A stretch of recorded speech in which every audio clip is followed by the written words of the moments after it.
It's looking like a good spot. Once you've picked a safe location for your tent with a great view, you can stomp out your pad, jumping on it to make sure it's nice and compact with your skis. Leave that area to set for 30 minutes, and this is a great opportunity to dig out your kitchen. Once that's all done, you can head back over and lay down your footprint, put the tent on top and stake it out. We used a variety of stakes. There's tough stakes, snow anchors, and blizzard stakes. So once those are all in, then you can put the poles in and put the fly on top.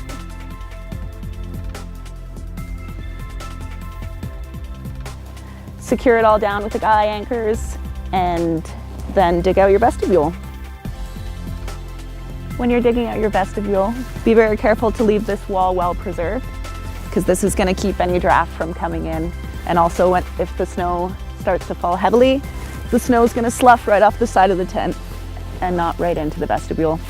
It's also nice to dig deep down so that you have room to sit and store your boots and bag.